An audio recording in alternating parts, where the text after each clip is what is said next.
Salut Kevin, merci de nous accueillir dans tes locaux. Merci à vous. Alors, ça fait un petit moment qu'on se connaît, tu as monté une entreprise qui peut intéresser pas mal de crossfitters. Est-ce que tu peux déjà, dans un premier temps, te présenter, nous dire un petit peu ce que tu fais? Bien sûr. Alors, je m'appelle Kevin Boirel, j'ai 28 ans maintenant, et donc j'ai créé cette Strivey, donc cette société, il y a de ça maintenant un peu plus de 5 ans. Alors, je ne sais pas si je déballe tout l'historique de Strivey, mais pour faire Ça va court. nous intéresser à un moment. Là, pour l'instant, tu peux le faire un petit peu court et puis après, on développera par la suite. Ouais. Donc, j'ai lancé Strivey en 2018 quand j'étais encore étudiant, donc en Master 2 entrepreneuriat. C'est venu, alors j'expliquerai plus en détail tout à l'heure, mais du fait que je pratiquais le CrossFit et que il n'y avait aucune solution qui correspondait vraiment à mes besoins, à mes attentes. Et de fil en aiguille, le projet s'est monté et puis on a eu un client, 2 clients, 3 clients, et puis après on a bossé avec de plus en plus de salles et de coachs aujourd'hui. Et on en est là aujourd'hui. Et pour revenir à la base, c'est quoi Strivey? Alors Strivey, à la toute base des bases, l'idée c'était de lier une application entre une salle de CrossFit et les adhérents, de manière à ce qu'on puisse avoir un suivi le plus simple possible en tant qu'adhérent, en tant que pratiquant. Dans le sens où il y a pas mal d'applications qui existent dans le running, dans le cyclisme, mais c'est assez simple en termes de métriques, que ce soit les kilomètres heure, le temps, la distance. Dans le CrossFit, il y a tellement de mouvements, tellement de combinaisons de mouvements, tellement de possibilités en fin de compte que c'est quand même assez dur de savoir où est-ce qu'on en est, d'avoir un suivi sur des mouvements, d'avoir des suivis sur comment dire, des domaines, sur la gymnastique, sur l'haltéro, etc. Et donc l'idée c'était que si la salle rentre les entraînements sur la plateforme, en tant qu'adhérent, on n'a plus qu'à rentrer son score, on peut voir ce que font nos collègues et finalement en fait l'expérience utilisateur est beaucoup plus simplifiée. Donc c'est comme ça qu'est né. Bien sûr, on a tous commencé avec les tableaux où on notait nos scores, etc. C'est vrai que quand tu as 30 adhérents, c'est bien, mais quand on a 100, 200, 300, 400, c'est plus possible, ça commence à faire beaucoup de tableaux. Il y a déjà des applications de ce type-là qui étaient sorties il y a 5-6 ans, mais c'est vrai que nous, on les avait déjà utilisées et c'était extrêmement complexe et ça perdait la plupart des adhérents. Alors il y a des même qui sont beaucoup plus vieilles, donc des applications concurrentes principalement américaines qui existent depuis même entre 10 et 15 ans je dirais, voire même il me semble que c'est 13 ans à peu près, et qui forcément, je ne veux pas dénigrer le travail de mes concurrents, mais qui avaient une expérience utilisateur qui ressemblait du coup à des applications qui datent de 13-15 ans. Et donc nous l'idée c'était de répondre potentiellement aux mêmes besoins, mais y répondre différemment avec une application qui soit beaucoup plus simple et beaucoup plus ludique à utiliser. Donc c'est comme ça. Voilà. Ok. Et justement, par rapport à ça, comment tu as découvert le CrossFit, toi? Où est-ce que tu as découvert ça? Alors, comment j'ai découvert le CrossFit? J'ai toujours aimé tous les sports. J'ai fait du tennis, j'ai fait du foot, j'ai fait du golf aussi quand j'étais petit, de la muscu, et puis je me retrouvais plus forcément dans les valeurs, ou dans les objectifs de la musculation. J'étais plutôt sur la performance plutôt que sur la partie physique. Et c'est là que je voulais faire du CrossFit depuis longtemps. Après, alors j'étais étudiant, donc le prix me faisait un petit peu peur. Mais dès lors que j'ai souscrit, je me suis jamais vu revenir en arrière. Et c'était en quelle année ça? Donc j'ai commencé en 2017 ou 2018, je me souviens plus exactement. Donc quand j'étais étudiant à Lyon. C'est quoi qui t'attirait par rapport aux autres activités que tu pratiquais? Alors, pas mal de choses. Déjà, le côté performance, se repousser, le côté un petit peu se défouler à la fin d'une journée. Moi, j'ai pas du coup un métier, même quand j'étais étudiant, où on bouge beaucoup. Donc, le fait d'avoir du cardio à l'intérieur des entraînements, le fait d'avoir des entraînements qui changent tous les jours, le fait que ce soit ludique, ça, c'est vraiment ça qui me passionnait, enfin, qui du moins me donnait envie.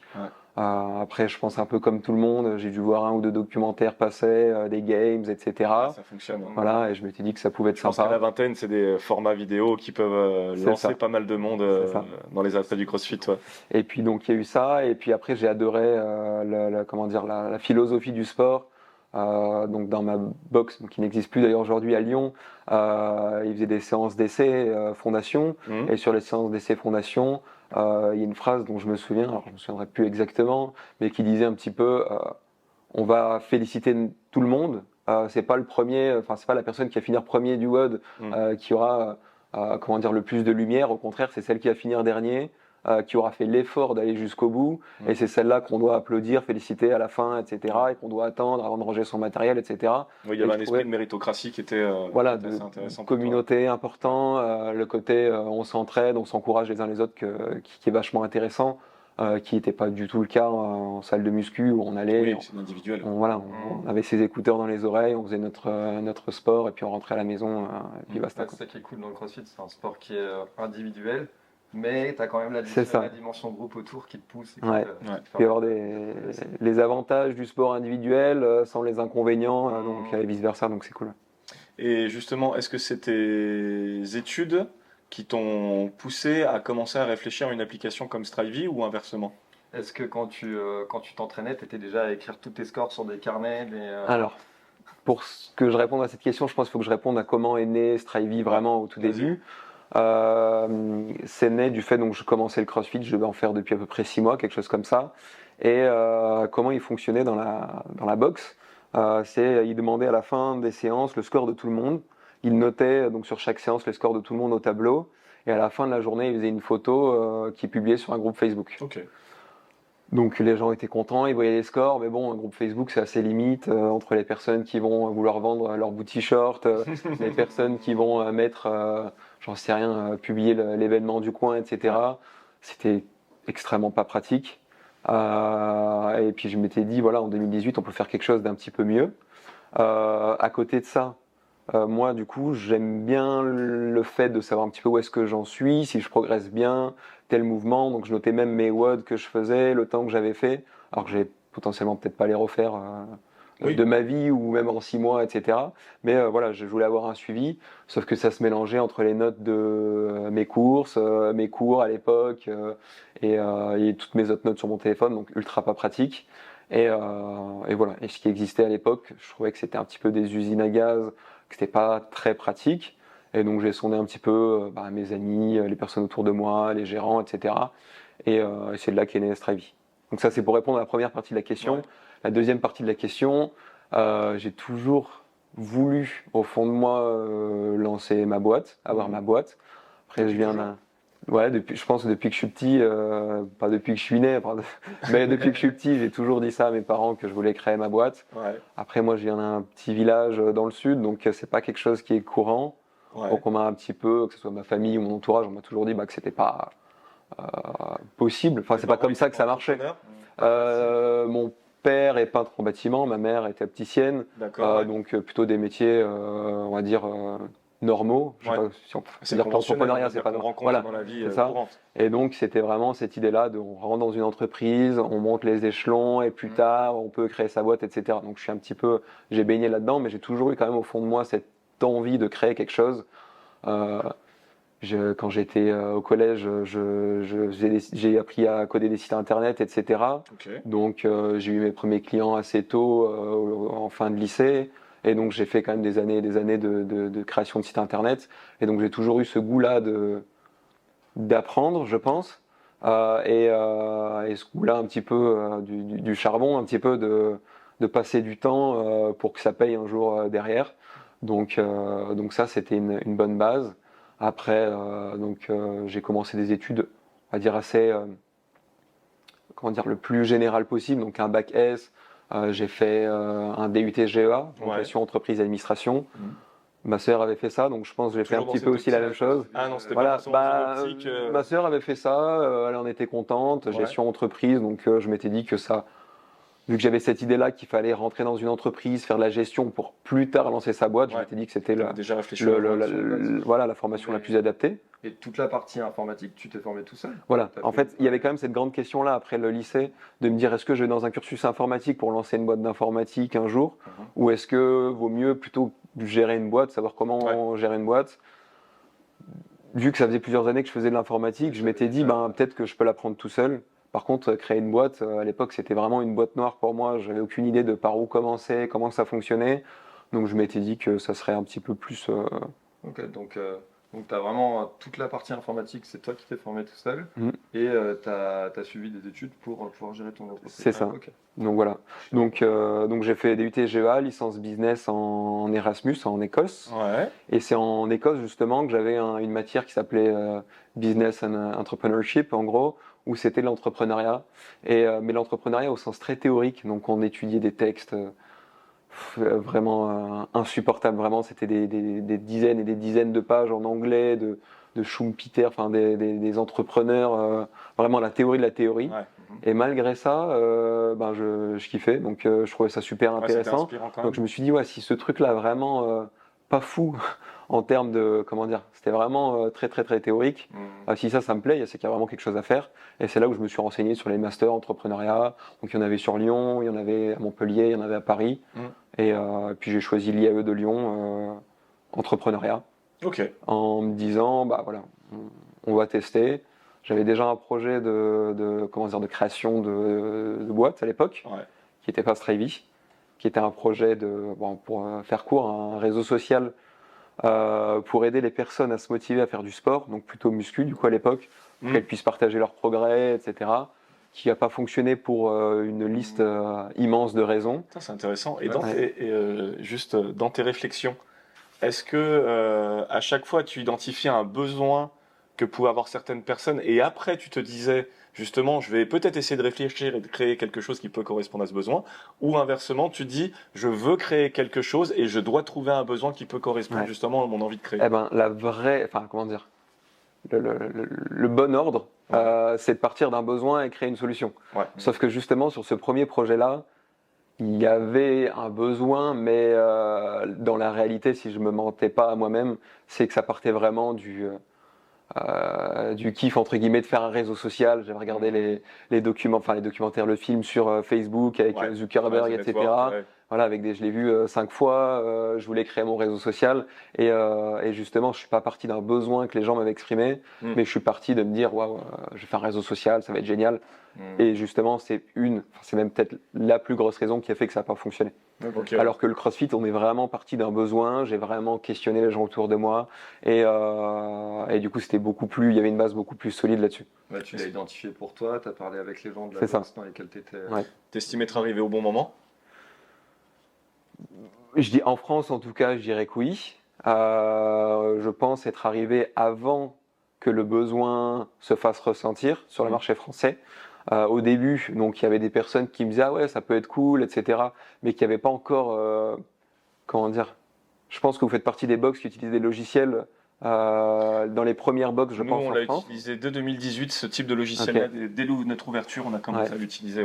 Et je pense que le marché, comment dire, si je dis que le marché n'était pas éduqué, c'est pas péjoratif, mais le marché, les salles de CrossFit en France n'étaient pas dans cette culture du digital, etc. Mais on était encore dans une culture très à la route. En fait, voilà. C'était les box qui lançaient, c'était vraiment l'esprit Garagim encore. En fait, le marché de la France, quand je l'ai commencé en 2018, c'était un petit peu avec 5-10 ans de retard par rapport au marché US. Le CrossFit est né justement avec cette ambiance-là, on revient aux racines, on n'a pas besoin de machines, on a une barre, de la sueur et ça suffit. Ce qui fonctionne très bien effectivement. Mais le marché aux États-Unis parce que j'ai lancé Strivey du coup aux États-Unis, je pourrais l'expliquer peut-être après. Ouais, ça peut être intéressant ton expérience aux États-Unis, oui. Il y a plein de box qui s'ouvrent, donc c'est le cas en France, il y a plein de box qui s'ouvrent, et puis après le marché qui cannibalise un petit peu, c'est-à-dire ils vont rester les box qui vont bien fonctionner en termes de business, qui vont bien fonctionner en termes d'offres, du bon coaching, des services additionnels comme Strivey justement, qui vont permettre à la communauté de se fédérer, etc. Une bonne localisation, enfin bref, il y a plein de faits qui font que ça a fonctionné. Mais forcément, il y a plein de box qui s'ouvrent. Il faut qu'il y ait vraiment, un service qui réponde aux besoins et que c'est un petit peu, sans que ça devienne à la surenchère, mais vraiment, on peut pas se contenter aujourd'hui d'un service à la route, je pense. Tu peux te contenter d'un service à la route, ça dépend ta zone de chalandise. Tu es dans une zone peut-être pas extrêmement développée en termes de population urbaine et même peut-être justement en termes de crossfit. Peut-être que quand tu as un espèce de monopole et une espèce de sympathie que tu peux encadrer dans une petite box, ça peut peut-être fonctionner à ce moment-là financièrement. Ça limite aussi, on voit à Dijon, nous c'est là qu'on est implanté. C'est une ville qui se développe énormément en termes de crossfit. Au début, quand on est arrivé, on était à la 3e, maintenant on est 5, bientôt 6 box de crossfit. Peut-être 7, 8. Et on voit qu'à chaque fois qu'il y a une box qui est arrivée, le niveau il est monté dans le coaching, dans les cours, dans tous les services annexes qui sont proposés aux salles. Et ça fait clairement partie. Au début, on était les seuls à proposer un suivi comme ça des performances. Je crois que maintenant tout le monde le fait, je pense que c'est complètement de plus en plus. Un autre exemple qui est assez parlant, c'est l'affichage télé. Au début, quand je questionnais les box, il y avait vraiment très peu de box qui étaient emballés par l'idée d'afficher un workout sur la télé, parce que le tableau blanc, forcément, c'est un petit peu dans la nature de CrossFit, etc.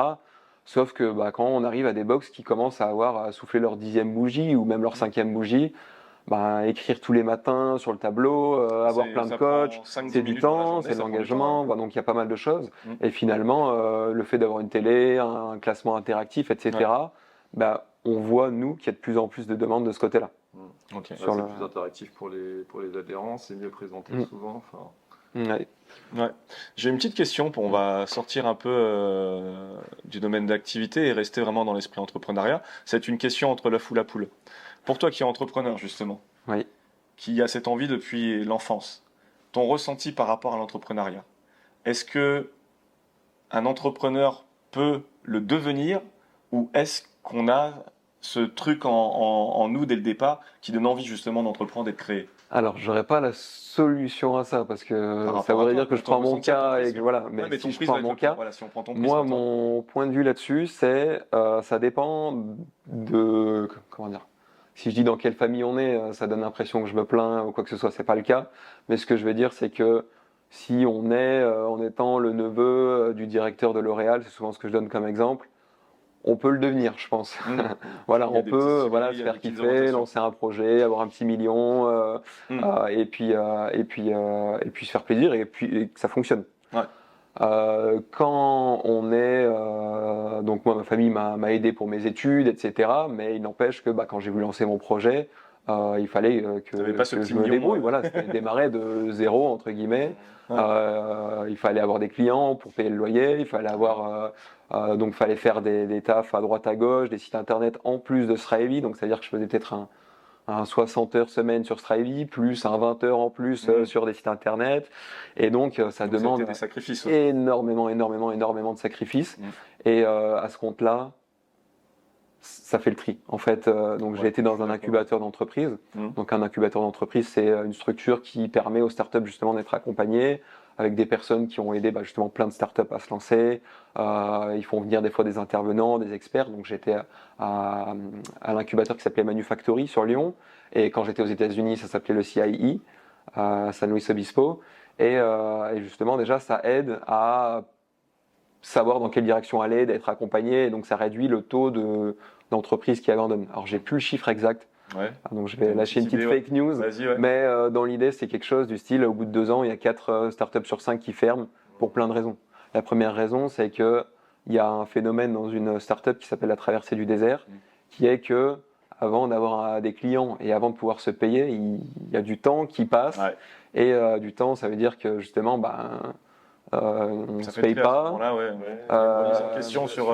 Je te demande si ça va marcher. Donc il y a plein, il y a de la remise en doute. Nous, en plus sur du digital, il y a plein d'avantages, d'inconvénients. L'avantage, c'est qu'on n'a pas à acheter du stock, faire un gros investissement là-dessus. L'inconvénient, c'est que surtout quand j'étais tout seul, c'est qu'il faut la coder cette application. Et avant d'avoir des box qui nous fassent confiance. Donc justement, César, vous avez été, je pense, les premiers à vraiment nous faire confiance et à se lancer là-dessus. Il y a du temps qui passe et c'est du temps où il peut y avoir des doutes de se dire est-ce que vraiment au bout du compte on va avoir est-ce qu'il y a un réel besoin justement, est-ce que les gens sont prêts à payer pour ça, est-ce que l'entourage va tenir aussi, parce que moi je pense avoir en toute modestie, c'est peut-être d'ailleurs ma plus grande qualité, c'est d'avoir une résilience, je ne sais pas si on peut dire ça comme ça, d'avoir le sens du sacrifice et pas compter les heures et pas, j'ai C'est fait le peut-être resto pas pendant payé au 2 ans, début, voilà, c'est pas ça, ouais. pouvoir rien faire vraiment. Même quand mes amis me demandaient de boire une bière, bah, j'ai esquivé toujours parce que je pouvais pas en fait, parce que je perdais de l'argent tous les mois. Je pense que c'est là où les gens se rendent pas compte des difficultés à justement faire preuve de résilience comme ça dans un entrepreneuriat et de Ouais. lancer une entreprise. C'est que souvent, on va souvent constater la finalité. Ouais, du coup, bah, clairement, je pense que, comme je disais, soit on est dans une bonne famille, entre guillemets, encore une fois, je suis pas né dans une mauvaise famille, absolument pas, mais avec des millions d'euros sur le compte, et là, dans ce cas-là, ça met un petit coup de pouce. Soit sinon, il faut vraiment, bah, comme je dis, aller au charbon et pas compter les heures. Moi, ce que je dis souvent, après, c'est que je suis pas un génie, je suis pas plus intelligent que quelqu'un d'autre, donc ce qui va faire la différence, au final, c'est les heures en plus sur lesquelles je vais passer à travailler et pour faire ce petit gap. Ça, c'est le premier point. Et le deuxième point qui est aussi important de souligner, c'est que non seulement il y a les sacrifices perso, mais il y a aussi tous les sacrifices qu'on inflige, entre guillemets, à son entourage, n'ont pas demandé grand-chose au final, que ça peut être sa copine, ça peut être sa famille, etc. Parce que si on peut pas aller au resto, si je peux pas aller au resto pendant 2 ans, bah, c'est pareil pour l'entourage. C'est de pas aller boire des verres avec les copains le Les week-ends soir. avec les amis. Et donc finalement, c'est peut-être même ça qui m'a pesé plus. Donc j'ai la chance d'être bien entouré et d'avoir un entourage qui comprend et qui est là pour me supporter. Mais c'est vrai que ça, c'est même un point encore plus lourd que juste ne pas compter ses heures. C'est de, comment dire, sacrifier aussi les personnes autour de soi. Donc pour répondre à la question, je pense qu'il faut quand même avoir extrêmement faim et pas compter les heures et aimer travailler. Enfin, faut vraiment aimer ça, être un peu sadomaso, je pense. Je ne saurais pas dire pourquoi j'aime ça, mais j'adore ça, gérer les problèmes, trouver des solutions. Bah oui. Et c'est ça, il y a une Et part donc, d'égoïsme aussi. Hein. ouais. Donc je pense qu'il faut avoir quand même ce côté-là, du moins. Et puis l'environnement aussi derrière pour te soutenir et faire en sorte que tu puisses tenir. C'est comme un athlète de haut niveau en fait. Ouais. Clairement, l'entourage est super important. Et l'entourage est super important. C'est pour ça qu'il faut, entre guillemets, moi j'avais aucun réseau, je savais pas ce que c'était un incubateur, je savais pas réellement ce que c'était une start-up, même avant de commencer, je savais pas que c'était même possible de lancer sa boîte. Donc c'est le master dans un premier temps, c'est ensuite l'incubateur. Après, c'est des personnes qui m'ont fait confiance, des box comme César, sur la partie coach, des coachs comme Eric Sombre, donc Alex Richard, qui m'a fait confiance et qui a lancé notre second service dont je pourrais parler tout à l'heure. Vincent Costa, qui est coach, mes amis aussi sur Lyon qui pratiquent le CrossFit, qui m'ont fait des feedbacks tout le temps, donc l'entourage est super important. Là, justement, tu viens d'énoncer pas mal de types de personnes qui ont travaillé avec toi et toutes ces personnes sont rentrées dans des cases de Stravie. Est-ce que tu peux développer justement maintenant ce qu'est précisément Stravie et tout ce que fait Stravie actuellement? Donc du coup, Strivey, comme je disais, de base, c'était né de 2 constats. Donc le premier constat, c'était que je voulais avoir du suivi de performance, donc d'un point de vue athlète, d'un point de vue pratiquant. Donc l'idée, c'était de créer une application mobile gratuite pour tout le monde, pour qu'on puisse rentrer ses PR, ses benchmarks, ses propres entraînements, etc. Et l'autre constat, c'était de lier Strivey à une box de CrossFit pour qu'elle puisse rentrer les entraînements et que ces entraînements-là soient synchronisés sur le téléphone des adhérents. Donc la première offre en fait qu'on a lancée, c'était une offre à destination des box de CrossFit. Pour faire simple, une box de CrossFit, elle va avoir un planning, donc un petit peu comme un Google Calendar. Ouais. Elle va pouvoir rentrer les entraînements sur le lundi, le mardi, le mercredi, etc.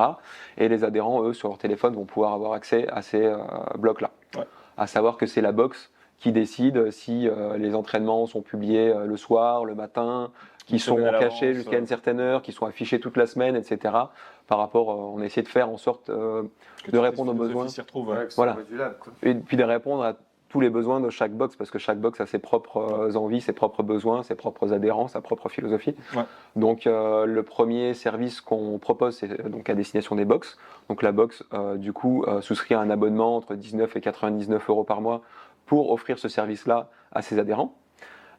Et en 2020, si je dis pas de bêtises, on a eu justement un monsieur qui s'appelle Alex Richard qui nous a dit ça fonctionne plutôt bien votre application. Donc lui, il avait une programmation d'entraînement pour des athlètes un petit peu plus compétiteurs qui voulaient préparer des compétitions et avoir une programmation avec un petit peu plus de volume, etc. Et qui a utilisé Strivey en tant que box virtuelle.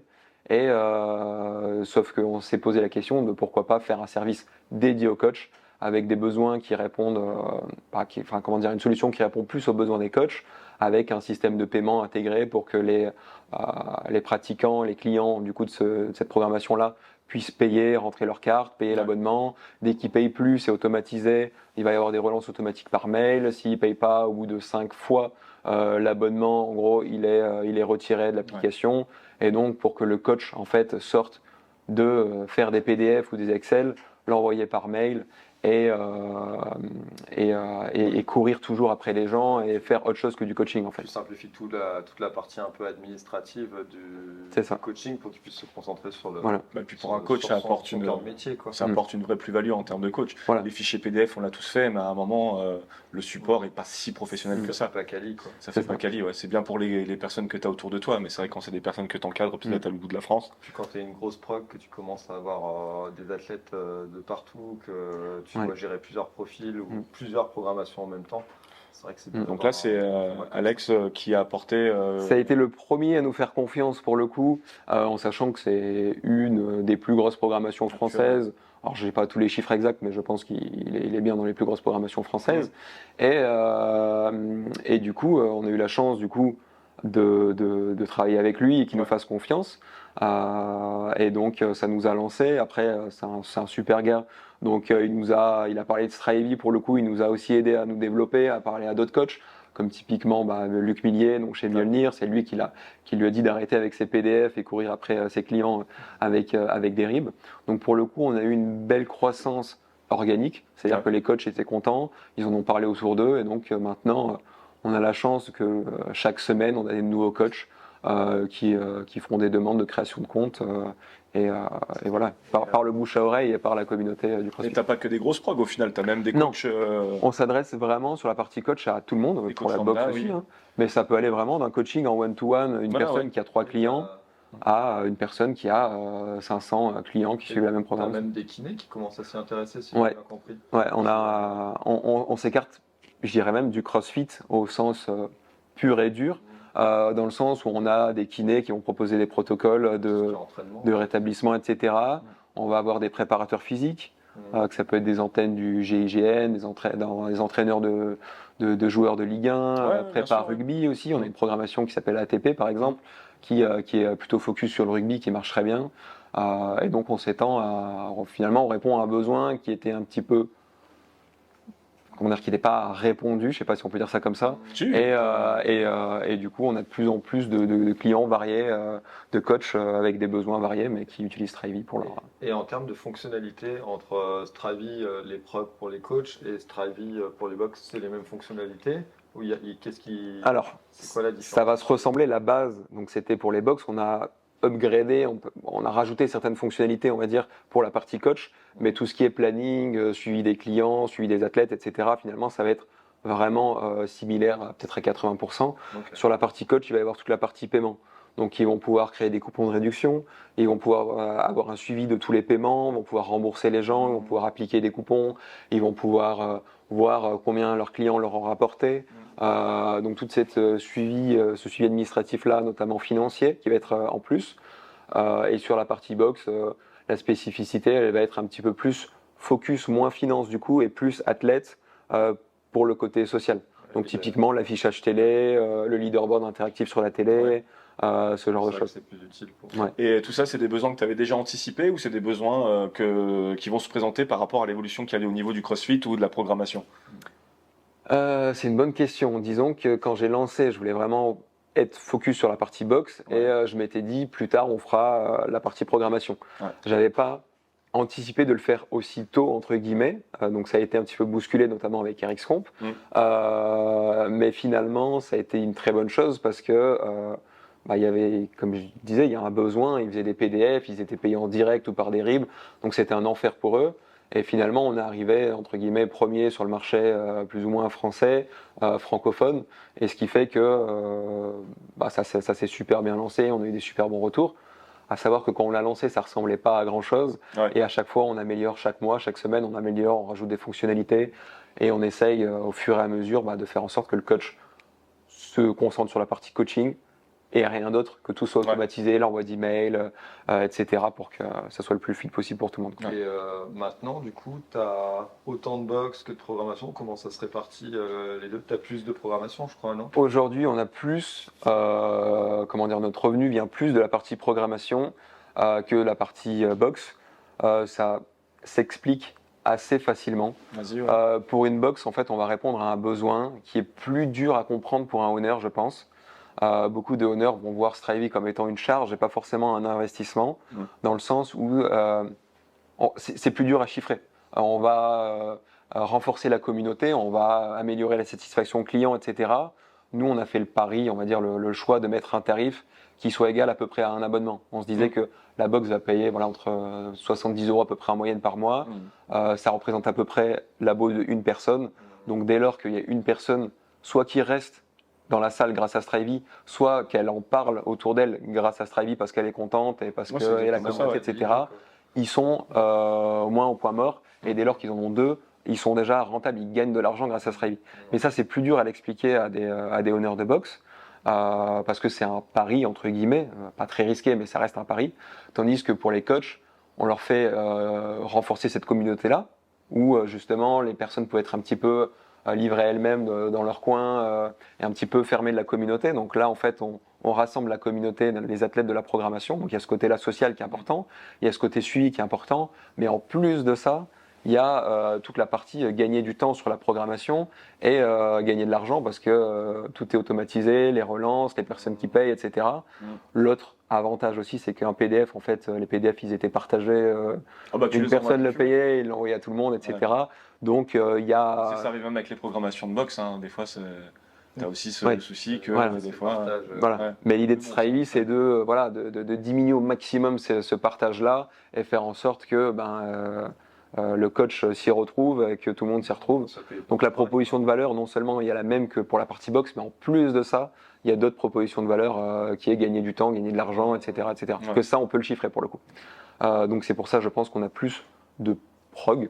L'autre raison, c'est qu'il y a aussi le nombre de coachs, il est monstrueux. Des coachs en one-to-one, des coachs de groupe, des coachs qui font des programmations fixes, plutôt que de se répéter 50 fois pour répéter finalement les mêmes choses. On a des coachs qui vont faire une programmation sur 12 semaines pour faire sa programmation, passer une muscle up pour faire du renfort sur la gym, etc. Donc ça, typiquement... C'est un phénomène qui est assez actuel, je trouve, sur ce développement-là au niveau du business. Les coachs se sont rendus compte qu'à un moment, ou même des owners de boxe, que la programmation est tout simplement un business hyper rentable. Peut-être même plus que la gestion d'une box, de box, de 3 box. Donc moi je pense que vraiment c'est l'évolution qui va arriver, bon ou mauvais. J'ai mon avis personnel là-dessus, mais c'est l'évolution qui va arriver. Je pense que même Strivey, vous tablez peut-être plus sur la programmation que sur les box à l'avenir. Alors, pour répondre à la question, il y a une réalité entre guillemets financière qui fait qu'aujourd'hui nos revenus sont principalement sur la partie programmation. Donc forcément on est obligé par rapport aux charges qu'on a tous les mois, etc. Dans le développement, dans notre prévisionnel, on est obligé d'axer quand même pas mal là-dessus. Maintenant, Strivey, nous, ça a été créé pour aider les affiliés et renforcer cette communauté-là dans les box, etc. Donc c'est quand même quelque chose qui nous tient à cœur. Moi, je pense qu'il y a une synergie entre les deux et que pour l'instant, on a dû s'axer un petit peu plus sur la partie programmation par rapport aux contraintes financières, mais que là, justement, l'idée c'est qu'on revienne aussi sur la partie box et qu'on améliore notre service et qu'on ajoute des fonctionnalités pour encore simplifier la vie des owners. Mais après, un lien entre les deux, typiquement, ça peut être aussi des programmations affiliées, que ce soit des particuliers, des programmations comme Mjolnir, RxComp, Vikings et plein d'autres. Ou typiquement CrossFit qui a aussi une programmation qui vise à aider les owners à avoir une programmation. Alors après on aime ou on n'aime pas. Moi je pense qu'il y a du pour et il y a du contre. Il y a des personnes qui adorent ça, la programmation, et qui veulent garder ce principe, leur identité, etc. Et à ce moment-là c'est top. Et il y a d'autres owners, je pense, qui sont très à l'aise sur la partie coach et qui apprécient pas du tout forcément la partie programmation. Et auquel cas c'est quand même bien qu'ils aient une structure, un cadre, une possibilité du coup d'avoir les outils qui puissent les aider. Une box peut aussi acheter une programmation. Exactement. On l'a pas dit ça. depuis pas très longtemps, du coup, sur Strivey. Mais voilà, c'est des projets sur lesquels on a travaillé ces derniers mois et ça fonctionne plutôt bien. Donc je pense que là, on a déjà fait un bon tour de ce qu'est Stravy, de son histoire, de ses fonctionnalités. Aujourd'hui, tu nous accueilles dans tes nouveaux locaux, dans vos nouveaux locaux. Où est-ce que vous en êtes aujourd'hui? Vous êtes combien? Quelle est votre organisation? Eh ben oui, on peut dire nos nouveaux locaux maintenant, parce que ça fait un petit moment que je suis plus tout seul sur le projet. Donc j'ai commencé tout seul en 2018 et il me semble qu'Enzo a rejoint l'entreprise en 2021, fin 2021, début 2022. Donc le premier renfort que j'ai pu avoir, donc c'était Enzo en alternance relations clients, communication. Donc il a pu m'aider un petit peu à gérer tout le volume, les questions, mettre en place des process, des centres d'aide, etc. pour gérer, on va dire, la quantité d'utilisateurs qu'on peut avoir. Et ensuite, ça a continué. Valentin a rejoint l'entreprise. Donc Valentin est un développeur back-end. Donc c'est un développeur qui gère tout ce qui est base de données, requêtes, réseau, etc. Tout ce qu'on voit pas. Tout ce qu'on voit pas, exactement. C'est ce que je maîtrisais pas forcément bien. Donc ça a été un très bon renfort aussi dans l'équipe. Thomas ensuite a rejoint l'entreprise, donc un développeur front-end sur la partie mobile. Donc c'est lui qui s'occupe de refaire l'application mobile. Donc on vous tease un peu, mais il va y avoir une nouvelle application bientôt qui ressemblera à la précédente, mais dans un tout nouveau langage qui aura un petit coup de neuf. Donc ça arrivera très bientôt. Et très récemment, du coup, on a été rejoint par 2 nouvelles personnes. Donc Hatim, qui a le poste de COO, donc chef des opérations, donc qui va m'épauler vraiment sur toute la partie commerciale, expansion à l'international, administratif, RH, etc. Et Eva, qui arrive en alternance sur la partie relations clients, donc qui vient reprendre un petit peu ce que faisait Enzo. Et Enzo, du coup, est passé il y a quelques semaines en CDI pour gérer un petit peu tout ce qui est client, coach, box, etc., faire en sorte que tout se passe bien pour eux. Donc ton évolution, tu la trouves plutôt constante et linéaire ou tu as des pics d'accélération parfois? Alors, le modèle startup veut que ça soit le plus exponentiel possible. Après, on a voilà, l'idée c'est que ça ne soit pas trop linéaire, donc ça monte, comment dire, la croissance d'un mois sur l'autre. L'idée c'est que ça monte de plus en plus. Donc pour l'instant, c'est ce qu'on arrive à faire. Maintenant, là, notre objectif c'est de se développer à l'international et donc pousser la partie communication et commerciale. Donc ça demande du temps, ça demande de l'investissement. Donc c'est un petit peu la période dans laquelle on rentre. Donc au début, on a la chance d'être sur un sport qui est extrêmement communautaire et donc ça a été très organique. Les personnes, les coachs, les box étaient contents de l'outil, donc ils en parlaient autour d'eux. Mais aux États-Unis, au Canada, en Espagne, les gens ne nous connaissent absolument pas et donc il ne peut pas y avoir ce côté organique. Donc là, l'objectif, c'est ce que je dis souvent, c'est de mettre des allumes-feu un petit peu sur des territoires, que ce soit en Europe ou sur le continent américain. Et ça peut se faire de pas mal de manières possibles. Concrètement, ça peut être... Donc chaque stratégie a ses avantages et ses inconvénients. Donc le premier axe, c'est de sponsoriser des compétitions. Donc on a pu sponsoriser cette année 3 compétitions majeures. Vous avez vu pas mal là. Donc on a fait les Dubai Fitness Championship. Donc sur laquelle on avait plusieurs de nos athlètes, donc j'y viendrai aussi. Les French Throwdown, donc qui nous tenaient à cœur parce que on est une entreprise française, c'est la plus grosse compétition française, etc. Donc ça nous tenait à cœur d'y participer. Et notre plus gros sponsoring partnership avec une compétition, les semi-finals, du coup à Berlin, ce qu'on peut apparenter, on va dire, au championnat d'Europe. Phase de qualification pour les championnats du monde, pour les games. Ça t'a permis aussi de rentrer en relation avec CrossFit. Exactement. Donc il y a des avantages et des inconvénients. L'inconvénient, entre guillemets, c'est que c'est quand même des investissements qui sont conséquents financièrement. Maintenant, l'avantage, c'est que ça nous crédibilise, nous, en tant que marque. Parce que ce que les gens doivent comprendre, c'est que toi, tu lâches un billet à chaque fois pour pouvoir... ça fait partie du jeu. C'est-à-dire qu'on aide la compétition nous aide à être mis en avant. Donc c'est donnant, mais il faut quand même avoir les ressources quand même au départ pour pouvoir faire partie du projet. Et qu'est-ce que je voulais dire ? Oui, c'est que du coup, un des points positifs, c'est se crédibiliser, avoir une certification, entre guillemets, pour dire, regardez, voilà, maintenant on est, entre guillemets, dans la cour des grands, on est à côté de marques prestigieuses, des marques comme Rogue, des marques comme GoHud, qui est une marque française pour le coup, qui a extrêmement bien marché aussi. Mais voilà, donc ça fait plaisir d'être à leur côté et de montrer que on fait notre petit bonhomme de chemin et qu'on avance plus ou moins dans la bonne direction. Donc ça, c'est pour la partie partnership des events, des compétitions. Et on bosse aussi maintenant, on a la chance de bosser avec des athlètes. Donc c'est quelque chose dont on est extrêmement fier. On bosse avec la grande majorité des FITEST France. Donc Guillaume qui a été FITEST 2022. Guillaume Briand, oui. Et Victor Hofer et Claudia Gluck qui sont FITEST hommes-femmes 2023 cette année. Voilà. Donc, ça, c'est des choses que tu vas poursuivre par la suite ? C'est des choses qu'on va poursuivre. Donc voilà, donc ça, 3 Français. Donc ça nous tenait à cœur vraiment aussi de commencer sur le secteur français. Et comme je disais, vu que là maintenant notre objectif c'est de se développer sur l'international, on essaye de trouver des athlètes et de travailler avec des athlètes qui correspondent à nos valeurs. C'est pas parce qu'ils sont internationaux que ça suffit. Il faut qu'ils utilisent l'application Strivey, qu'on leur apporte vraiment une valeur ajoutée. On n'a pas envie de vulgairement lâcher un billet et que la personne dise c'est génial Strivey. Fasse une story ou un retour. On veut vraiment créer plus des partenariats plutôt que des sponsoring. Et donc là, depuis peu, on travaille avec Emma Lawson, donc qui a fait vice-championne du monde aux Games. Donc on est super content de ce projet-là. Ouais. Après, on en a travaillé pour. Donc ça fait plusieurs mois qu'on travaille avec son coach, qu'on est en co-développement aussi sur les fonctionnalités pour que les athlètes aient les fonctionnalités dont ils ont besoin, que les coachs aussi, etc. Et Jack Farlow aussi, donc qui tous les deux suivent la programmation Mamos Training Methods, qui est une programmation canadienne.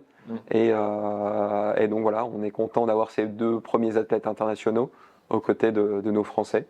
Donc, et j'espère que c'est que le début, du moins ça devrait se continuer. Et du coup justement là on dit que c'est que le début. Comment tu vois Strivey comment tu ou vous, parce que maintenant vous êtes plusieurs, comment vous voyez Strivey dans 3, 4 ans, 5 ans ? Alors l'objectif aujourd'hui c'est pas de se concentrer sur plein de domaines, sur plein de sports, etc. Je pense qu'avant qu'on sature le marché ou qu'on réponde à tous les besoins du marché du CrossFit, on va avoir le temps de travailler et de développer pas mal de choses. Donc l'idée c'est de rester concentré sur le marché du CrossFit et de répondre mieux encore sur les solutions qu'on propose actuellement. Donc continuer à questionner les box, voir s'il y a des fonctionnalités qui manquent, voir si on peut simplifier certaines fonctionnalités, voir si on peut rajouter tout un tas de choses qui facilitent la vie des coachs, des box et des pratiquants. Donc continuer là-dessus. Et pour répondre à la question, j'ai pas de chiffres exacts là à donner, mais que l'idée c'est que le développement qu'on a pu avoir en France puisse être pareil, que ce soit au UK, en Espagne, en Italie, en Allemagne, au Canada, aux États-Unis, etc. Donc là c'est là du coup le fait d'avoir déjà tu es en contact avec CrossFit, tu as des athlètes internationaux, les meilleurs athlètes français, etc. Tu considères que tu as réussi déjà ou... C'est un métier ingrat un petit peu dans le sens où on réussit, faut voir ça un petit peu comme un escalier, c'est-à-dire que on réussit pas mal d'étapes si on regarde dans le rétro il y a 2 ans, si on s'était dit aujourd'hui on aura un beau bureau avec une belle bannière avec Emma Lawson qui est une athlète Strivey aujourd'hui, ça aurait été un goal super haut et ça c'est top. Mais forcément derrière chaque marche il y a une autre marche et donc on doit continuer à se développer comme je disais à l'international. C'est un gros marché quand même le CrossFit. C'est un marché de niche, mais qui a un gros marché. Il y a énormément de coachs, il y a énormément de personnes qui galèrent encore aujourd'hui avec des outils qui ne sont pas du tout adaptés. Et notre objectif, c'est de répondre à un maximum de besoins, à un maximum de personnes, peu importe où se situe le coach sur la planète. Bien sûr, toujours s'améliorer. Voilà, c'est ça. Donc, pour répondre à la question, on est content de ce qu'on a fait, mais il reste encore un très très très long chemin, un très beau chemin à parcourir. C'est encore une fois que le début. Mais ça sera sûrement toujours le début, parce qu'il y aura toujours des choses à répondre. Mais ce qui est cool et ce qu'on appelle, ce qu'on dit en entrepreneuriat un problème de riche, c'est que il y a des choses à faire, donc c'est cool. Toujours le besoin de créer, toujours le besoin d'avancer. Oui, parce qu'on aurait pu très bien se dire, voilà, on reste une équipe de 2-3, on fait du chiffre, on cherche pas à aller plus loin. Mais voilà, c'est pas notre philosophie. Nous, notre philosophie, c'était vraiment d'aider un maximum de personnes et répondre voilà, aux besoins un maximum. Et puis c'est l'esprit d'entrepreneuriat. Voilà. À un moment, tu veux pas stagner, tu veux évoluer, tu veux faire des choses différentes pour rester et s'amuser, quoi. Ouais. C'est le but aussi, c'est de s'éclater dans tout ce qu'on fait. Ah bah complètement, ouais. Complètement. On arrive à la fin, merci pour ce bon moment partagé ensemble. Merci. On a une petite tradition qu'on essaie d'instaurer. Est-ce que tu aurais une ou plusieurs petites anecdotes à nous raconter? Un peu insolite. Insolites ou ce que tu veux. Ok. Alors, il y a une anecdote légèrement insolite, on va dire, pas forcément drôle, mais assez insolite. C'est que donc chaque demande de coach ou de box, alors Ouais. c'est plus forcément comme ça maintenant, mais on recevait un mail avec le nom de la personne. Et une fois, on a reçu une demande des États-Unis avec la personne qui s'appelait Michael Phelps. Donc, Donc, le on champion s'était dit- olympique de natation. C'est ce qu'on pensait. Donc voilà, je commençais à avoir le cœur qui bat, etc. Et en fait, compte, c'était juste un homonyme, une personne qui faisait du judo dans un petit, je sais pas comment on appelle ça. Ouais, voilà. Donc, Donc, ascenseur émotionnel. donc un petit ascenseur émotionnel, voilà, sur Michael Phelps. Peut-être qu'un jour, si Michael Phelps voit cette vidéo, pourra souscrire à Strivey. Ouais, On jamais. maintenant il s'est lancé il est entraîneur maintenant. Ah ben, Pourquoi pas? Petit message pour lui. Perso. Et voilà. Il aurait peut-être Sinon, fallu le faire en anglais, le petit message, pour que. On mettra des sous-titres. on mettra des sous-titres. On fera un hashtag Mais, Michael. Sinon, des petites anecdotes plutôt sur les athlètes Ouais, qu'on tiens. suit. Vu j'ai pu passer pas mal de temps avec que ce soit Victor, Guillaume, Claudia. Qu'est-ce que je pourrais dire Victor est plutôt pas mal en beatbox. On a Ah bah. dû enregistrer quelques sons pour faire une pub. C'est vrai. On a un petit freestyle de beatbox dans les tiroirs qui voudra sûrement pas qu'on publie. Il a tous les Mais talents. un jour peut-être. Et Claudia, je pense qu'il y en a tellement. Claudia, voilà, ce que je voulais dire, c'est qu'il faut la suivre sur les réseaux parce qu'elle est, Elle fait du elle bon est contenu. complètement folle, mais folle dans le bon sens. Et pour le coup, si vous voulez avoir des anecdotes insolites, il faut suivre voilà, Claudia. des Je bonnes bails, ne connais des pas bonnes- son nom exact. Ça doit être Claudia Gluck ou Claudia GLK, quelque chose comme ça. Oh, il Mais, est vite à trouver, je pense. Ouais, En lien, ouais on mais, mettra en lien. Mais- Ouais. Donc voilà pour les anecdotes. Ok. Bah écoute, merci beaucoup de nous avoir accueillis. Ouais. Avant qu'on se quitte, t'aurais pas un petit teasing à nous faire sur On en Strivey? demande encore un petit peu. Ah, un petit teasing, alors un petit teasing qu'on a déjà teasé depuis un moment, mais qui devrait finir par voir le jour Ouais. dans les mois qui arrivent. On bosse sur un système de réservation pour les salles, donc beaucoup de box qui travaillent avec nous Ouais. nous l'ont demandé pour avoir une solution vraiment tout en un. Nous, quand on sort quelque chose, on essaye de faire en sorte que ça soit vraiment rodé, que ça fonctionne et qu'on n'amène pas une millième solution un petit peu à moitié. Donc voilà, donc c'est quelque chose qu'on travaille depuis longtemps et qui devrait arriver avant la fin d'année. Ouais. Donc si vous êtes une box et que vous voulez un jour tester, n'hésitez pas à nous contacter et puis on sera ravis d'échanger là-dessus. C'est sûr que là, tu auras le package complet. Quoi. Pour les Là, box, on il n'y aura a le aucune package raison complet. de pouvoir dire oh, ça fait trop de charge, quoi que ce soit. Là, normalement, On le essaye, package est Nous, on complet. l'attend. Nous, Ah on bah, l'attend en tout cas. Ouais, je sais. on l'attend. mais ça arrive très bientôt. Mais en tout cas, merci en tout cas pour d'être venu Eh ici, ben, c'était d'avoir cool. échangé. Et puis, Merci beaucoup. et n'hésitez pas à suivre Strivey sur les réseaux et également sur l'évolution future. Merci. Let's do it.